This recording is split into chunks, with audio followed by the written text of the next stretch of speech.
الہی تیری خاطر ہو، الہی تیری خاطر ہو، میرا جینا میرا مرنا الہی تیری خاطر ہو، میرا جینا میرا۔ تمام قسم کی تعریف حمد و ثنا کی بنیادی بڑائی بزرگی اس اللہ رب العالمین کے لیے لائق و زیبا ہے جو اکیلے اس کن کائنات کا خالق مالک اور رازق ہے۔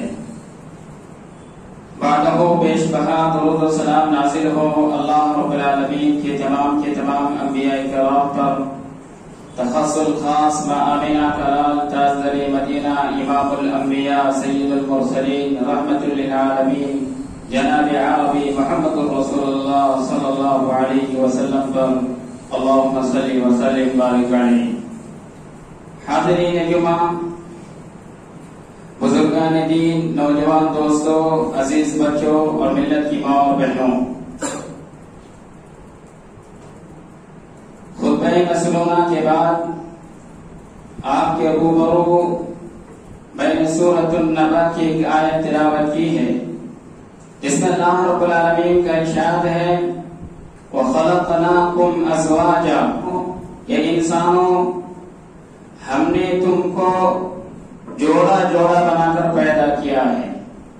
مفسرین کرام نے اس آیت کریمہ کے دو معنی مراد لیے ہیں کہ زوج سے مراد کیا ہے۔ پہلا معنی زوج بمعنی اصناف اور الوان ہے، یعنی اللہ رب العالمین نے انسانوں کو مختلف شکلوں اور صورتوں میں پیدا فرمایا ہے۔ کسی کو لمبا بنایا تو کسی کو ناٹا بنایا، کسی کو گورا بنایا تو کسی کو کالا بنایا۔ اور دوسرا معنی زوج بمعنی مؤنث اور مذکر کے، یعنی اللہ رب العالمین نے کسی کو مذکر بنایا اور کسی کو مؤنث بنایا، کسی کو نر بنایا کسی کو مادہ بنایا، کسی کو مرد بنایا کسی کو عورت بنایا، کسی کو لڑکا بنایا کسی کو لڑکی بنایا، کسی کو باپ بنایا تو کسی کو ماں بنایا۔ یعنی زوج بمعنی مؤنث و مذکر ہے، نر اور مادہ ہے۔ اسی مفہوم کو سامنے رکھتے ہوئے آج کے خطبہ جمعہ کی مناسبت سے میاں بیوی کو موضوع بحث بنا کر آپ کے سامنے چند باتیں رکھنے کی کوشش کروں گا۔ دعا ہے رب العالمین مجھے صحیح کہنے، آپ حضرات کو صحیح سننے، صحیح سمجھنے اور اس کے مطابق ہم سب کو اپنی اصلاح کرنے کی توفیق عطا فرمائے، آمین۔ حاضرین، میاں بیوی ایک سکے کے دو پہلو ہیں، اس کے بغیر اس کی زندگی ادھوری ہے اور اس کے بغیر اس کی زندگی ادھوری ہے۔ یہ اس کے لیے ترستا ہے، وہ اس کے لیے ترستی ہے، یہ اس کو دیکھ کر خوش ہوتا ہے، وہ اس کو دیکھ کر خوش ہوتی ہے۔ گویا کہ اللہ رب العالمین نے اس رشتے کو ایک عظیم رشتہ بنایا ہے۔ فرمایا وَمِنْ آيَاتِهِ أَنْ خَلَقَ لَكُم مِّنْ أَنفُسِكُمْ أَزْوَاجًا لِتَسْكُنُوا إِلَيْهَا وَجَعَلَ بَيْنَكُم مَّوَدَّةً وَرَحْمَةً، کہ اللہ رب العالمین کی نشانیوں میں سے ہے، اللہ رب العالمین کی آیات میں سے ہے کہ اللہ رب العالمین نے بیویوں کو تمہیں میں سے پیدا فرمایا ہے۔ اللہ رب العالمین نے تمہاری بیویوں کو تمہیں میں سے پیدا فرمایا ہے لِتَسْكُنُوا إِلَيْهَا، تاکہ تم اس سے سکون حاصل کرو، اطمینان حاصل کرو۔ وَجَعَلَ بَيْنَكُم مَّوَدَّةً وَرَحْمَةً، اور ان دونوں کے درمیان اللہ رب العالمین نے محبت اور پیار کو رکھا ہے۔ پیار اور محبت کا یہ رشتہ ہے میرے بھائیوں۔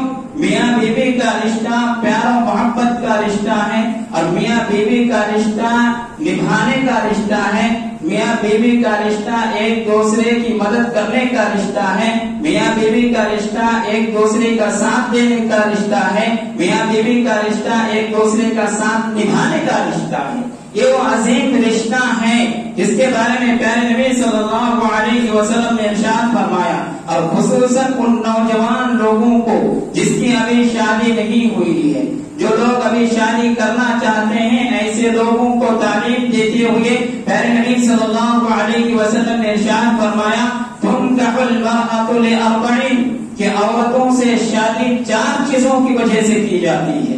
عورتوں سے شادی 4 چیزوں کی وجہ سے کی جاتی ہے. پہلی چیز ولدینہا ان کے دین کی وجہ سے ان سے شادی کی جاتی ہے. دوسری چیز ان کے حسب و نسب کی وجہ سے ان سے شادی کی جاتی ہے. تیسری چیز ان کی خوبصورتی ہے, ان کی خوبصورتی کی وجہ سے ان سے شادی کی جاتی ہے. اور چوتھی چیز مال کی وجہ سے شادی کی جاتی ہے. یہ 4 چیزیں ہیں جس کی وجہ سے عام طور پر عورتوں سے شادی کی جاتی ہے. پیارے نبی صلی اللہ علیہ وسلم نے آگے ارشاد فرمایا فاصبر بذات الدین اے میرے امت کے لوگوں, اے میرے صحابہ, تم لوگ دینداری کو ترجیح دینا, یعنی ان بیویوں کا, ان عورتوں کا انتخاب کرنا, ان خواتین کا انتخاب کرنا جو دیندار ہو. دینداری کے ساتھ ساتھ اگر کسی کی ایمانداری پائی جاتی ہے بہت اچھی چیز ہے. دینداری کے ساتھ ساتھ اگر کوئی حسب و نسب والی ہے تو بہت اچھی چیز ہے. دینداری کے ساتھ اگر کوئی خوبصورت ہے تو بہت اچھی چیز ہے. لیکن اگر دینداری کو بالائے طاق رکھ کر حسب و نسب کے پیچھے یا اسی طرح ایمانداری کے پیچھے, اسی طرح خوبصورتی کے پیچھے اگر کوئی بھاگتا ہے تو ایسی صورت میں نبی کریم صلی اللہ علیہ وسلم کے اس فرمان کی وہ خلاف ورزی کرتا ہے. لہذا ہم میں سے ان لوگوں کو چاہیے جن لوگوں نے ابھی تک شادی نہیں کی ہے کہ وہ ان چیزوں کو مد نظر رکھتے ہوئے دینداری کو ترجیح دے. میرے بھائیوں, دینداری کو کیوں ترجیح دینے کی بات کہی گئی ہے؟ پیارے نبی صلی اللہ علیہ وسلم نے دینداری کو ترجیح دینے کی بات کیوں کہی ہے؟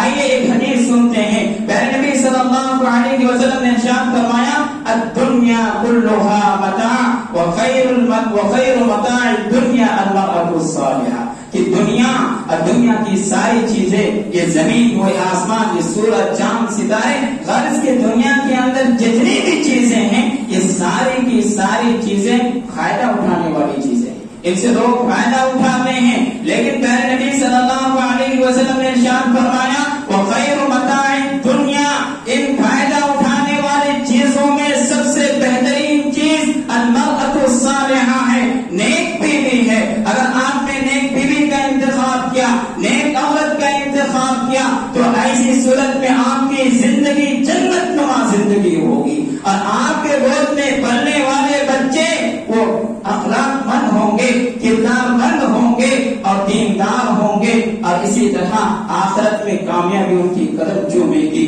اور اس کے برخلاف اگر کوئی دینداری کو ترجیح نہ دیتے ہوئے دنیاوی مقاصد یا اغراض کو وہ ترجیح دیتا ہے اور ان کی بیوی بدقسمتی سے بدچلن نکل جاتی ہے, بد کردار نکل جاتی ہے, بد زبان نکل جاتی ہے, تو ایسی صورت میں ان کی زندگی جہنم نما زندگی بن جاتی ہے, ان کی زندگی جہنم نما زندگی بن جاتی ہے. اسی لیے میرے بھائیوں ضرورت اس بات کی ہے کہ ہم شادی کرنے سے پہلے ان کی دینداری کو ترجیح دینے کی کوشش کریں.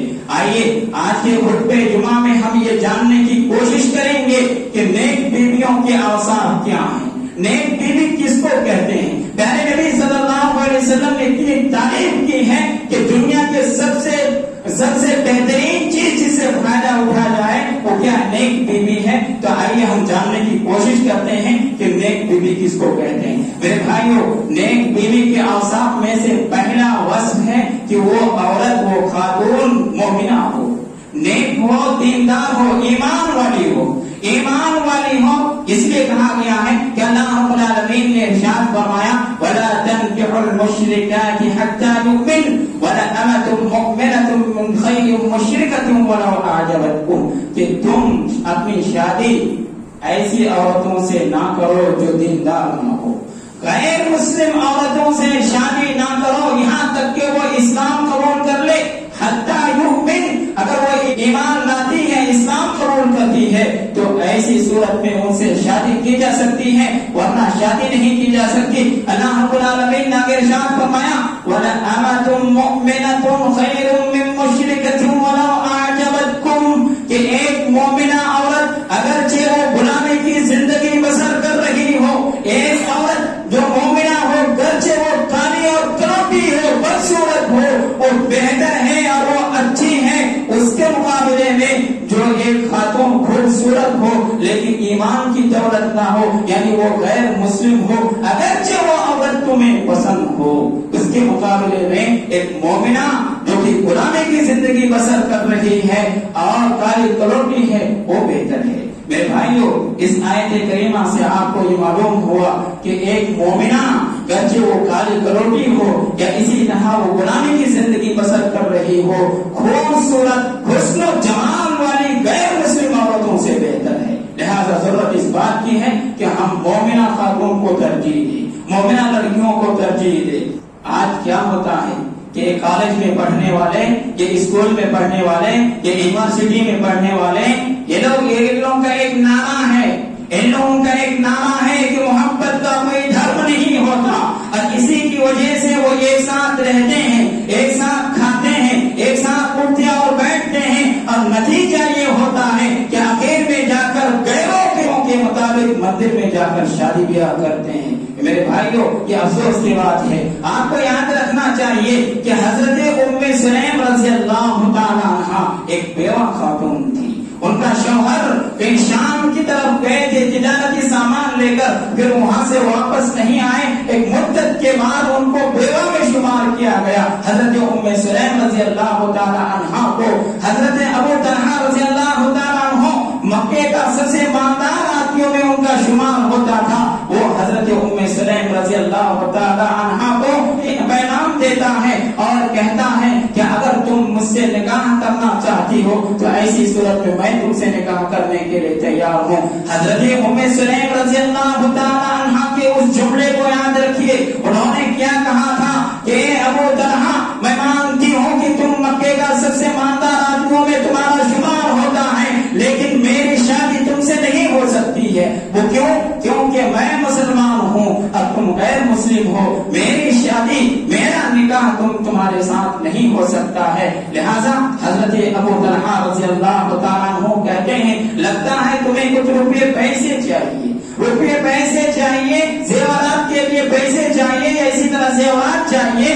حضرت ام سلیم رضی اللہ تعالیٰ عنہ کہتے ہیں کہ اے ابو طلحہ، تم روپے پیسے کی بات کرتے ہو، یقین مانو اگر تم ابھی اسلام قبول کرتے ہو اور مسلمان ہوتے ہو تو میں تم سے بغیر کسی حق کے بہر کے مہر نہیں لوں گی، تم سے شادی کرنے کے لیے تیار ہوں۔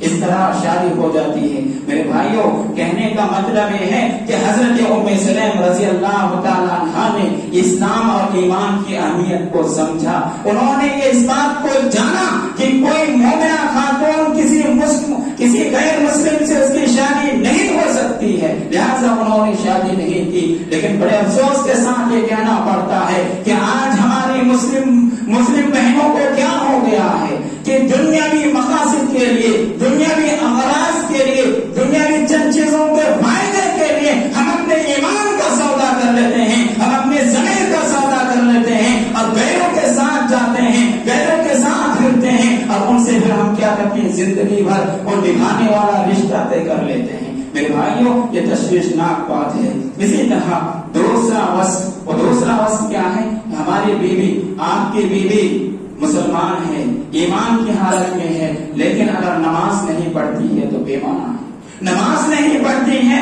تو بے معنی ہے۔ نبی کریم صلی اللہ علیہ وسلم نے ارشاد فرمایا اذا صلت المرأة خمسها، کہ ایک مومنہ عورت کو چاہیے کہ وہ 5 وقتہ نمازوں کی پابندی کرے۔ عام طور پر تمام گھروں کی یہ پریشانیاں ہیں کہ اگر شوہر نماز پڑھتا ہے تو بیوی نماز نہیں پڑھتی ہے، اور اگر بیوی نماز پڑھتی ہے تو شوہر نماز نہیں پڑھتا ہے۔ اور کچھ گھر تو ایسے ہیں نہ میاں نماز پڑھتا ہے، نہ شوہر نماز پڑھتا ہے، نہ بیوی نماز پڑھتی ہے۔ ان کو تو یہ بھی نہیں پتا کہ مجامعات اور مباشرت کے وقت کون سی دعا پڑھی جائے، بیت الخلا جانے سے پہلے کون سی دعا پڑھی جائے، وضو بنانے سے پہلے کون سی دعا پڑھی جائے، وضو بنانے کے بعد کون سی دعا پڑھی جائے، نماز کے اندر کون سی دعا پڑھی جائے، دو سجدوں کے درمیان کون سی دعا پڑھی جائے، تشہد کے اندر کون سی دعا پڑھی جائے۔ حتیٰ کہ حد تو یہ ہے کہ بہت سارے بھائیوں اور بہنوں کو یہ بھی پتا نہیں ہے کہ کون سے وقت میں کون سی نماز پڑھی جائے، کتنی رکعت پڑھی، کون سے وقت میں کتنی رکعت نماز پڑھی جائے، یہ بھی پتا نہیں ہے۔ آپ افسوس کی بات ہے میرے بھائیوں، بتاؤ کہ جب ایسے گھروں میں بچے پیدا ہوں گے تو ایسی صورت میں کہاں سے کوئی محدث پیدا ہوگا، کہاں سے کوئی مفسر پیدا ہوگا، کہاں سے کوئی سائنسداں تاریخ کا پیدا ہوگا؟ میرے بھائیوں، ایسے گھروں سے جاہل ہی لوگ پیدا ہوں گے۔ ضرورت اس بات کی ہے کہ ہم اپنے گھروں کی اصلاح کریں، ہم اپنے گھروں کی اصلاح کریں۔ نیا سال شروع ہونے والا ہے، آج ذی الحجہ کی 19 تاریخ ہے، 10 یا 11 دن کے بعد نیا سال شروع ہونے والا ہے۔ تہیہ کرو، عہد کرو اور دل میں یہ قسم اٹھاؤ کہ یقیناً آئندہ سال سے، نئے سال سے نئی زندگی کی شروعات کریں گے اور ہم بھی نمازی ہوں گے، ہمارے گھر والے بھی نمازی ہوں گے، ہماری اولاد بھی نمازی ہوگی۔ لہذا ضرورت اس بات کی ہے میرے بھائیوں۔ اسی طرح تیسرا وصف صامت شہرہا، کہ وہ عورت، وہ خاتون رمضان المبارک کے روزوں کا اہتمام کرنے والی، رمضان المبارک کے مہینوں کے روزوں کا اہتمام کرنے والی ہوں۔ کتنی ایسی بہنیں ہیں جو رمضان المبارک کے روزوں کو یوں ہی چھوڑ دیتی ہیں یا یہ کہہ کر چھوڑتی ہیں کہ گھر میں کوئی روزہ رکھنے والا نہیں ہے، میں اکیلے روزہ رکھوں، اس کے لیے سحری میں آپ اٹھ کر کھانا تیار کروں اور اس کے بعد پھر افطاری لاؤں، یہ مجھ سے نہیں ہوتا۔ اس وجہ سے نہ وہ خود روزہ رکھتی ہے بلکہ شوہر کا وہ کیا شوہر کی مدد کرتی ہے اس طور پر کہ وہ دن میں کھانا بنا کر دیتی ہے، چپکے ہی صحیح دن میں کھانا بنا کر دیتی ہے۔ یاد رکھیے، جس طرح وہ روزہ نہ رکھنے والا شوہر، جس طرح وہ جرم میں شریک ہے، اسی طرح وہ عورت، وہ بیوی بھی جرم میں برابر کا شریک ہے۔ لہذا ضرورت اس بات کی ہے کہ ہم خود روزوں کا اہتمام کریں اور اپنے گھر والوں کو روزوں کا پابند بنائیں۔ دعا ہے رب العالمین ہم تمام لوگوں کو اس کی توفیق عطا فرمائے۔ اسی طرح چوتھا وصف وحفظت فرجہا، وہ بیوی، وہ خاتون، وہ لڑکی اپنے شرمگاہوں کی حفاظت کرنے والی، اپنے شرمگاہوں کی حفاظت کرنے والی ہو۔ پیارے نبی صلی اللہ علیہ وسلم نے ارشاد فرمایا وَلَا تَأْذَنَّ فِي بَيْتِهِ إِلَّا بِإِذْنِهِ، کہ اپنے شوہر کے عدم موجودگی میں گھر میں کسی کو داخل ہونے نہ دیتی ہو۔ ایسی بیوی کو نیک بیوی کہا گیا۔ لیکن افسوس کہ آج ہمارا معاملہ تھوڑا الٹا ہے۔ ہمارے گھر میں اگر کوئی غیر محرم اجنبی آدمی آتے ہیں اور دروازے میں کھٹکھٹاتے ہیں، دستک دیتے ہیں، تو ایسی صورت میں اندر سے آواز آتی ہے۔ اگر گھر میں شوہر نہیں ہوتا ہے، کوئی مرد نہیں ہوتا ہے، تو ایسی صورت میں آواز آتی ہے گھر میں آدمی نہیں ہے، بلکہ پیارے نبی صلی اللہ علیہ وسلم نے یہ تعلیم دی تھی اور یہ کہا تھا کہ اگر تم گھر میں اکیلے رہو، خاص کر کے امت اسلام کی عورتوں کو مخاطب کر کے کہا گیا کہ اگر تم گھر میں اکیلی رہو اور دروازے میں کوئی دستک دے تو ایسی صورت میں نرم لہجے سے بات کرنے کی کوشش مت کرنا، بلکہ کڑک انداز سے بات کرنا اور کہنا گھر میں کوئی نہیں ہے، گھر میں کوئی نہیں ہے، بلکہ یہ کہو کہ ابھی وہ ملنے کے لیے نہیں ہے، آپ چلے جاؤ۔ لیکن اگر آپ کہو گے کہ ابھی وہ گھر میں نہیں ہے، آؤ میں پانی لاتی ہوں، آؤ میں چائے پیش کرتی ہوں، تو ایسی صورت میں معاف کرنا میرے بھائیوں بات کڑوی ہے۔ سنڈے والے انکل نہیں بلکہ ہر دن والے انکل موجود ہوں گے گھر میں۔ گھروں میں تعلیم کے اندر زور دینے کی ضرورت ہے اور یہ بتانے کی ضرورت ہے کہ شریعت نے ہمیں کیا تعلیم دیا ہے اور کیا بتایا ہے، زندگی گزارنے کے کیا اصول ہمیں دیے ہیں میرے بھائیوں۔ اسی طرح ایک اور وصف، پانچواں وصف، لا تنکت المرأة شیئا من بیت زوجہا، کہ شوہر کے گھر سے بیوی اپنی مرضی کے مطابق جو چاہے، جہاں چاہے، جتنا چاہے خرچ کرے، اجازت نہیں ہے۔ اگر شوہر اجازت دے رکھا ہے تب وہ خرچ کر سکتی ہے، اس کے اذن اور حکم کے بغیر اگر کوئی عورت خرچ کرتی ہے تو نبی کریم صلی اللہ علیہ وسلم کے اس فرمان کے مطابق وہ ان کا نیک بیویوں میں شمار نہیں ہوگا۔ نبی کریم صلی اللہ علیہ وسلم نے ارشاد فرمایا کہ کوئی بیوی، کوئی خاتون اپنے شوہر کے حکم کے بغیر کوئی چیز خرچ نہ کرے۔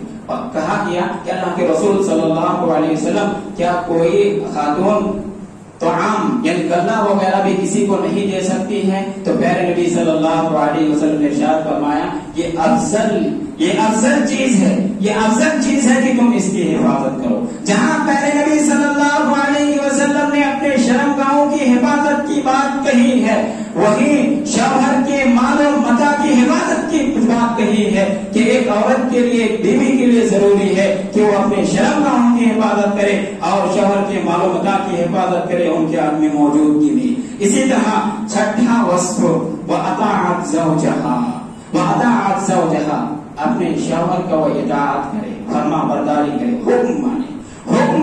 میرے بھائیو، پیارے نبی صلی اللہ علیہ وسلم نے ارشاد فرمایا کہ اگر کوئی خاتون چولہے کے پاس ہو، کھانا تیار کر رہی ہو، کھانا پکا رہی ہو اور شوہر بلائے تو ایسی صورت میں اس کے لیے ضروری ہے کہ وہ چولہے کو بند کر کے وہاں سے شوہر کے پاس آئے حاجت کے لیے. اسی طرح پیارے نبی صلی اللہ علیہ وسلم نے ارشاد فرمایا کہ اگر کوئی خاتون روزہ رکھنا چاہتی ہے، نفلی روزے، تو ایسی صورت میں اپنے شوہروں سے وہ اجازت لے. اگر ان کا شوہر ان کو منع کر دیتا ہے تو ایسی صورت میں وہ رک جائے. یہ پیارے نبی صلی اللہ علیہ وسلم نے تعلیم دی ہے. میرے بھائیو، شوہر کی اطاعت ضروری ہے، شوہر کی بات ماننا ضروری ہے. پیارے نبی صلی اللہ علیہ وسلم نے ارشاد فرمایا کہ اگر کسی انسان کو کسی انسان کے لیے سجدہ کرنا جائز ہوتا تو میں ایک خاتون کو حکم دیتا کہ وہ اپنے شوہروں کو صبح شام سجدہ کرے. میرے بھائی کو اس حدیث سے پتا چلتا ہے کہ شوہر کا کیا مقام ہے اور کیا فضیلت ہے. لہذا ضرورت اس بات کی ہے کہ خواتین اپنے شوہروں کی عزت کرے، ان کی خدمت گزار بنے، ان کی مدد کرے. میرے بھائیوں، اسی طرح آپ کو یاد رکھنا چاہیے کہ شوہر کی اطاعت و فرما برداری میں معصیت کا ارتکاب نہ ہو، معصیت کا ارتکاب نہ ہو. پیارے نبی صلی اللہ علیہ وسلم نے ارشاد فرمایا لا طاعت لأحد فی معصیت اللہ انما الطاعت فی المعروف، کہ کسی کی اطاعت میں اللہ رب العالمین کی نافرمانی نہیں کی جا سکتی ہے.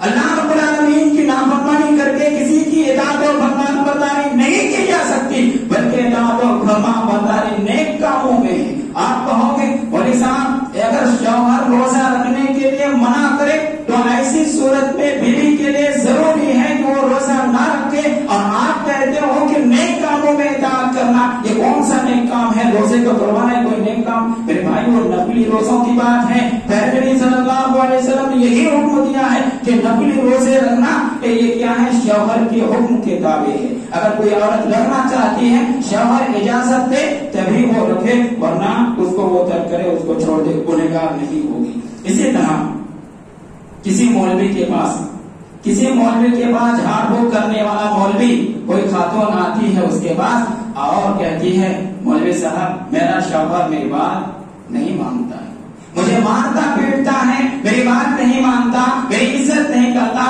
میرے احترام نہیں کرتا. لہذا وہ مولوی، وہ جھاڑ پھونک کرنے والا قرآن و حدیث کے ذریعے کم وہ علاج کرتا ہے بلکہ دیشی علاج زیادہ کرتا ہے. وہ سمجھ گیا کہ اس کے اندر کیا کمی ہے اور کیا خامی ہے. انہوں نے کہا ٹھیک ہے اس کا حل موجود ہے، لیکن اس کے لیے اس واقعے کی تصدیق میں نہیں کر رہا ہوں، صحیح ہے یہ جھوٹا ہے لیکن اس کے اندر عبرت ہے، اس لیے میں بیان کر رہا ہوں. عورت کو کہا گیا کہ ٹھیک ہے اس کے لیے آپ کو شیر کا بال چاہیے، شیر کا بال لانا پڑے گا.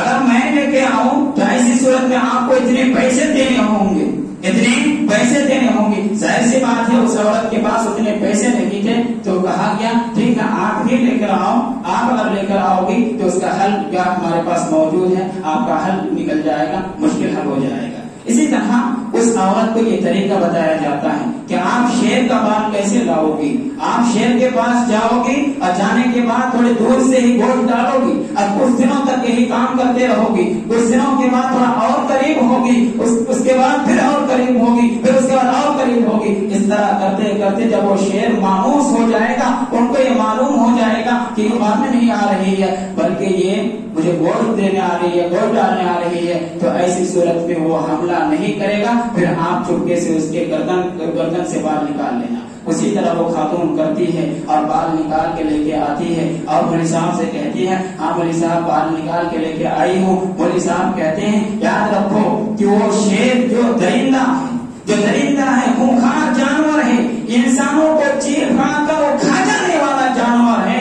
جب اس کی خدمت کرنے کی وجہ سے یا اس کو وقت پر کھانا دینے کی وجہ سے وہ شیر تم سے مانوس ہو سکتا ہے تو تمہارا شوہر تم سے ان سے بدلے والا مانوس ہو سکتا ہے. خوش ہو سکتا ہے. لہٰذا تم جاؤ اور اپنے شوہر کی عزت کرو، ان کی خدمت کرو، ان کی اطاعت و فرما برداری کرو، ان کی بات مانو. یقیناً وہ تم کو نہیں ستائے گا، تم کو نہیں مارے گا، تم کو نہیں پیٹے گا، تم کو گھر سے نہیں بھگائے گا. میرے بھائی کو ذرا غور کیجیے کہ اگر کوئی خاتون اپنے شوہر کی عزت کرے گی، خدمت کرے گی، ان کے غم اور خوشی میں شریک ہوگی تو یقین مانیے وہ ظلم نہیں کرے گا. لہذا عورتوں کو، خواتین اسلام کو چاہیے کہ وہ اپنے شوہروں کی عزت کریں. اسی طرح ایک اور بس شکر گزار.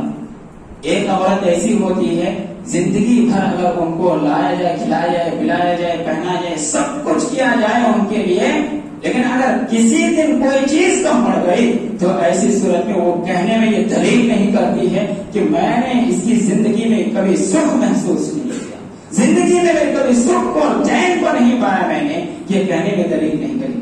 میرے بھائیو یہ اس سے گریز کرنا چاہیے. پہلے نبی صلی اللہ علیہ وسلم نے ارشاد فرمایا لا ينظر اللہ تبارک و تعالی الى امرأة لا تشکر لزوجها کہ اس عورت کی طرف اللہ تعالی نظر کرم نہیں فرماتے ہیں، اس عورت کو نہیں دیکھتے ہیں اللہ رب العالمین جو عورت اپنے شوہر کا شکر ادا نہ کرے، شکر ادا نہ کرے. لہذا ضرورت اس بات کی ہے کہ خاتون اپنے شوہر کا شکر گزار بنے کرے. اسی طرح آخری وصف میں بیان کر کے اپنی بات کو ختم کرتا ہوں. میرے بھائیوں آخری وصف یہ ہے کہ شوہر جب پریشانی میں ہو، غم میں ہو، مصیبت میں ہو تو برابر اس کے غم اور اس کے دکھ درد میں شریک رہیں گے. حضرت خدیجہ رضی اللہ تعالیٰ عنہا کو کون نہیں جانتا. اللہ کے رسول صلی اللہ علیہ وسلم پر جب پہلی وحی نازل ہوئی آپ بے چین تھے، پریشان تھے اور کپکپاتے حالت میں جا کر جب گھر پہنچے اور بیوی خدیجہ سے کہا کہ مجھے چادر اڑا دو، مجھے اپنی جان کا خطرہ محسوس ہو رہا ہے، تو حضرت خدیجہ رضی اللہ تعالیٰ عنہا نے برجستہ جو جملہ کہا تھا کلا واللہ لا یخزیک اللہ وبدا، ہرگز نہیں، اللہ رب العالمین آپ کو ضائع اور برباد نہیں کر سکتا ہے. اپنے شوہروں کو دلاسا دینا چاہیے، ان کی پریشانیوں کو کم کرنا چاہیے، ان کی پریشانیوں کو دور کرنے کی ہر ممکن کوشش کرنا چاہیے. دعا ہے رب العالمین توفیق عطا فرمائے، آمین. وآخر دعوانا الحمدللہ رب العالمین والسلام.